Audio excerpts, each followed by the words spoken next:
Hi and welcome everyone. My name is Jason. I'm the owner of Jason's Consulting and Sanitizing Services. As you can see, my website and my contact information are below. The purpose of this presentation, coronavirus and your business, is as small businesses, we have a lot on our plate with the coronavirus and everything that's happening around that, all the new restrictions and the new way things are operating, the new normal. These things, as a business, you might need some assistance. You only have so much capacity for certain things that you might need to turn things over to a professional.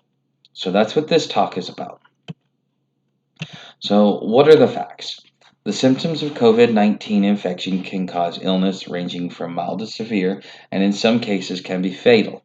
Symptoms typically include fever, cough, shortness of breath. Some people infected with the virus have reported experiencing other non respiratory symptoms. And from a YouTube channel that I follow. It's Dr. Mike Hansen. He's a board certified doctor. He's dealing with the autopsy reports and he's analyzing them and putting videos up on his YouTube channel. He's saying that the virus is getting into other areas of the body and attacking organs and is causing organ failure in some patients, but it seems like it's blood clots that are killing people. So, other people referred to as asymptomatic cases, they have experienced no symptoms at all. Now, they may be immune to it, or it may be going through some of their internal organs and they're just not aware of it and they're not showing symptoms because according to the CDC, symptoms of COVID-19 may appear in as few as 2 days or as long as 14 days after exposure. I think over time we will learn that it takes a lot longer than 14 days. I believe that they'll come down to a point where they say it's somewhere around 2 months, up to 2 months, for you to show some sort of symptoms. Maybe even later, up to 8 months. But I think 2 months is a good indicator because sometimes it takes a while for it to take hold. Especially if you have a stronger immune system, that it may not be strong enough to completely fight off the coronavirus. However, it may be strong enough to fight it off for a short period of time until it finally exhausts itself and coronavirus takes over. So, how is it transmitted? This link that you see right here is from the CDC. It's about a study that they did in Wuhan at a restaurant. Uh, they had three families, family A, B, and C. Family C was under the HVAC vent, the AC vent at the restaurant. All three families were sitting close.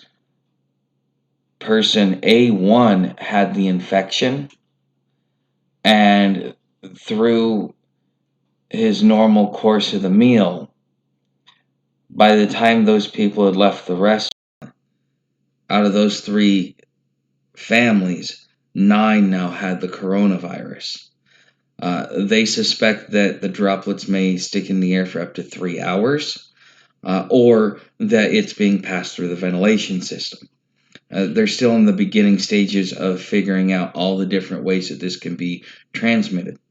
It can also be transmitted between people who are in close contact with one another or they're in less than 6 feet distance. Now, I've also read other reports that say that if a person's not wearing a mask, you should stand about 7.5 to 8 feet away, just to give yourself that extra buffer. It can also be transmitted through respiratory droplets produced when an infected person coughs or sneezes. These droplets can land in the mouths or noses of people who are nearby, and can possibly be inhaled into the lungs. There's also another way that it's transmitted, which is through improper quarantine or self quarantine. If you watch the news about the Cuomo brothers, one of them had uh, COVID, and he was pretending to be in quarantine, but he was breaking his quarantine and going out and doing his own thing. This is considered reckless behavior. There's even videos of guys that would, or people that would get infected or come up positive for coronavirus, and then they would go and try and spread it around to as many people as possible. This type of reckless behavior due to personal bias, and as much as I wish this wasn't the case, a lot of what I'm seeing out there in the market as far as how each group is reacting, uh, it's really drawn on political lines. If you're on the political left side, uh, you believe that this is the Justinian plague. The Justinian plague killed 500 million people. And so, if you're on the left, you're treating it like the Justinian plague, at least up until the protest. Then it became no big deal. Whereas on the right, the political right, they treat it like it's a common cold, it's a hoax, it's a conspiracy theory. There's a bunch of misinformation out there, and so when you have people that are getting inaccurate information, what you're doing is increasing the risk of exposure to those within the community because of how communicable this disease or this virus is. So, as a business, how do you handle the new normal? Proper planning leads to proper performance. There are professionals that have the talent, such as myself, through occupational experiences, that can help your business for a nominal fee. If you look on my website, sanitizedbyjason.com, you can see a generalization of my fee schedule and how things are broken down. You also need to, part of your new normal is you're going to have to find competent sources of information. This isn't the Justinian plague, and this isn't just the common cold. This is a virus that, when attacking the respiratory system, is when it has the chance to be most fatal, but can attack other organs within the body. This is something that, through intelligent discourse, through competent sources of information, you can navigate yourself with little to no problems. And this is why finding sources of competent sources of information is so important, because it can be the difference between the success and failure of your business. Okay, guidelines being enforced regardless of possible customer irritation. Um, I know before I left Texas to move here to Florida, you could go into a 7-Eleven, and if you weren't wearing a mask, they would kick you out of the store. And yeah, it frustrated me, but I knew why it was happening. Businesses are responsible to the local community because it's the local community that serves them. So having enforceable regulations that are competently created will allow for people to conduct commerce normally without all of this dogma surrounding coronavirus. All right. One of the good things is you're going to have a more personalized approach to customer service and interactions. I have a couple of ideas that I want to be able to implement when I get contracted to do consulting for retail services. I believe that there are ways in which we can practice social distancing while still providing excellent, if not better, customer service. And I have a few ideas that I would like to share with you when you decide to sit down with me. So Another new normal is contact tracing. Local officials implementing new shutdown measures, along with competent governing officials. Depending upon where you're at in the country, your business is on the verge of being revitalized, or you have been completely decimated. Some of these officials are taking such extreme measures without actually thinking about how it's affecting the local community, the local businesses, and the local market, because they have ulterior motives, whether it be political or just personal ambitions. And as a business, you're going to have to be more involved in the political process to make sure to protect the interests of your business and the community in which your business resides. Because OSHA and the CDC, they're taking any coronavirus complaints seriously. And so this may cause your business to be shut down through contact tracing.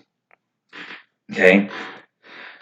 Another new normal is the change in patterns of commerce. Consumer demands for items related to infection prevention, such as respirators, is likely to increase significantly, while consumer interest in other goods may decline.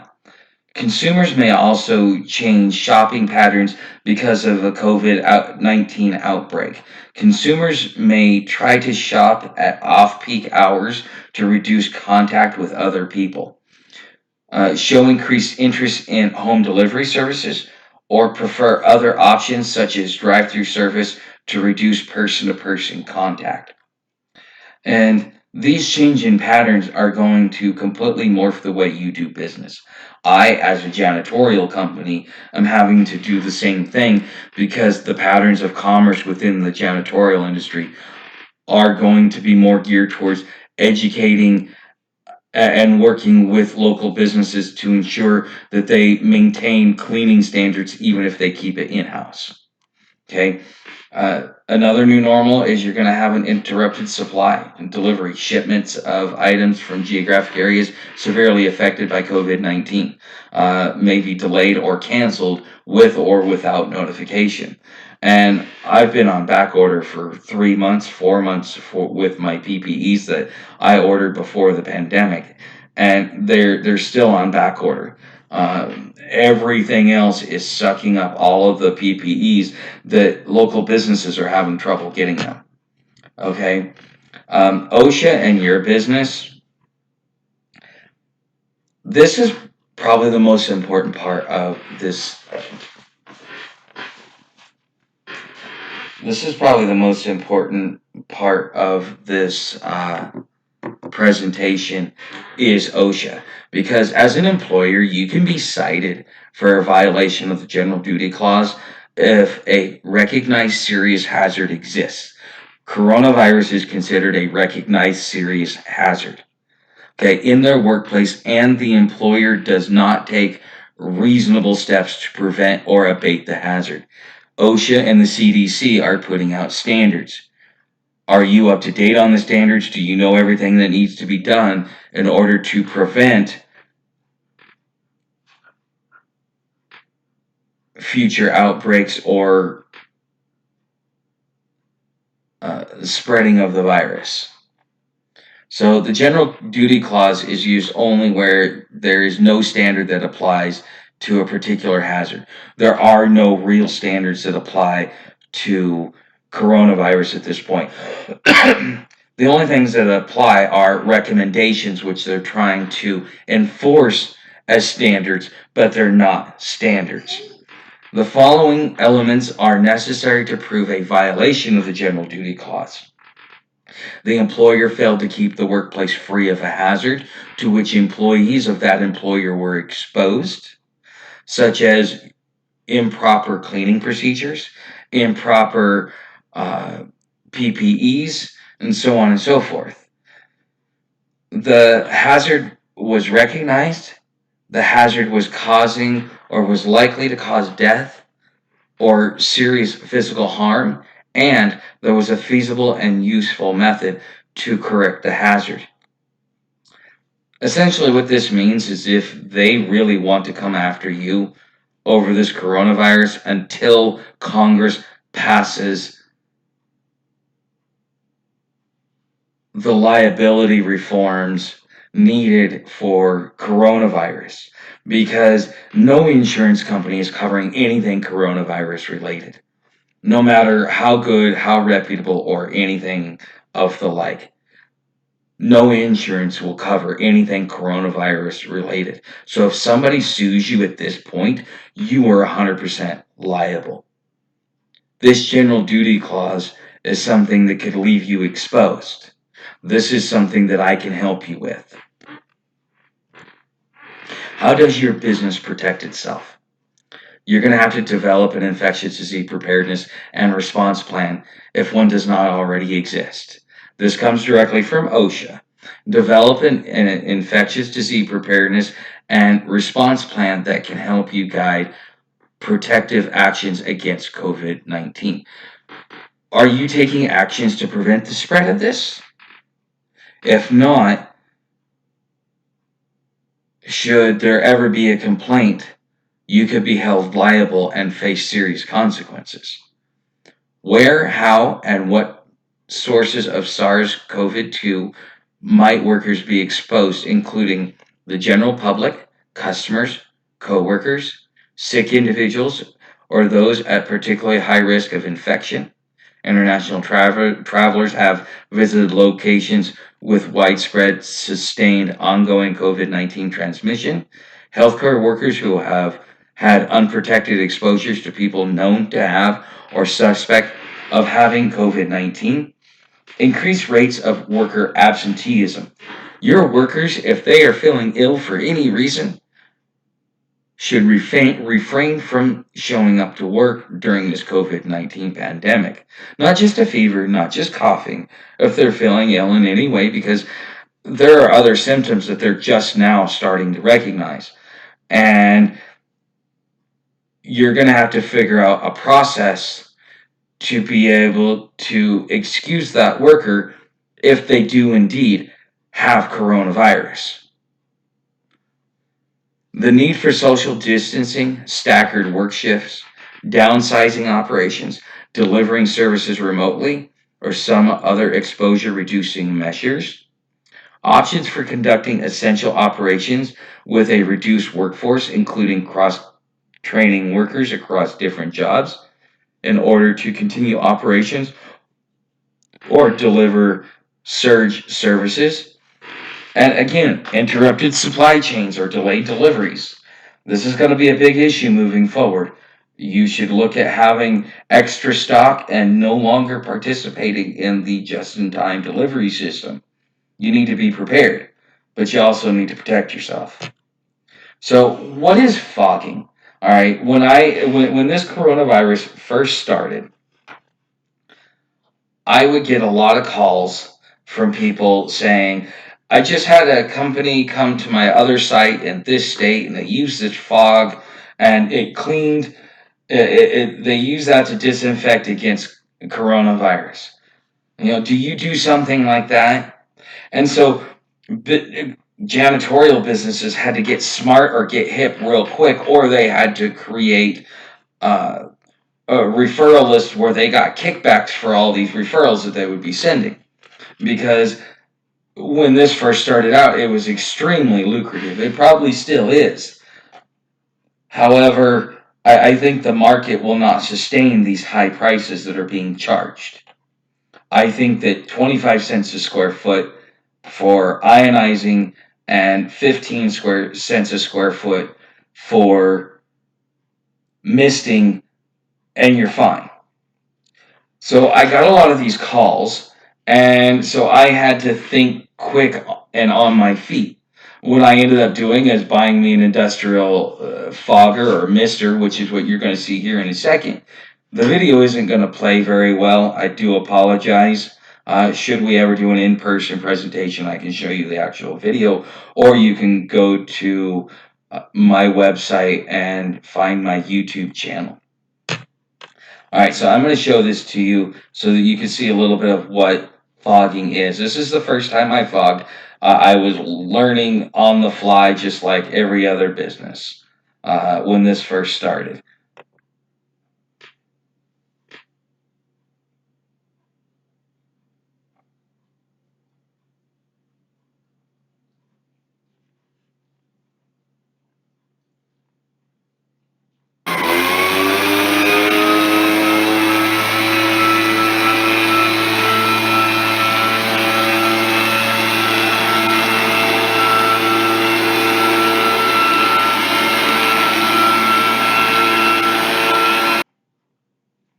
As you can see, it puts out a cloud of mist that saturates the area. This particular fogger shoots a 32-foot stream and is great for warehouses and large projects. I can do about 50,000 square feet in about 15 minutes. It will saturate everything that it sprays with a fine mist of cleaner concentrate that is CDC approved to combat the coronavirus so that it leaves a protective layer. In some situations, you cannot do a pre-deep cleaning, such as a warehouse, where you could just come in and get something like this done, and you might want to do it once a week or once every couple of weeks. Uh, if you're really worried about the coronavirus in your large facility. However, there's another tool that's called ionizing. Ionizing is what I believe you could charge 25 cents a square foot for. And for something like this, uh, it's well here. If you see right here, this is where the battery goes in. It creates an electrostatic charge that charges the solution that's in this little tank right here, and shoots it out here into fine particles as high as 110 microns, as low as I think 50 microns, which gives you a much finer mist. But what makes this more attractive than the mister is that it uses less water, and with the electrostatic charge, it actually kind of turns the droplets into magnets so that it will saturate the whole area. I like to call it a lazy man's tool because all you have to do is point and it does all the work for you. These are fairly expensive, which is why you can charge so much. And the suppliers, I've seen these things go as high as $3,000. So it's cheaper to pay for somebody to come in and do ionizing versus going and buying a tool for yourself. So why do you want to hire me? On March 16th, all of my commercial clients were shut down due to the shelter-in-place orders that were handed down by the White House. Since that time, while I'm waiting for my clients to reopen, I've spent every spare moment learning about the coronavirus. I understood that this was going to be the next phase of my business. And as I talked to my commercial clients, I learned I learned a lot about what was really going on in the background that nobody's really talking about in the news or in public or even in your general networking group. Things that you really wouldn't think about except for you're experiencing it. I have a client that wants to open up a couple of weeks after everybody else just because he wants to make sure that if there's another outbreak and they do another shutdown, that he's not caught with his pants down. Um, there are a lot of things that I bring to the table because not only have I owned a commercial cleaning business for the last 5 years by owning my own janitorial company, I've also developed relationships with small business owners, and being a small business owner myself and owning a business for the last 5 years, I understand your business from your point of view versus the standard employee's point of view. I will bring a more personalized touch that will work with what you can afford, what you can get done, and what you have the capacity to do without putting unrealistic expectations because of a cookie cutter plan. We will sit down, we will make a personalized plan that fits your business and your business needs from your standpoint, with the understanding of what it's like to be a small business owner. Thank you for your time, and I hope to talk to you again.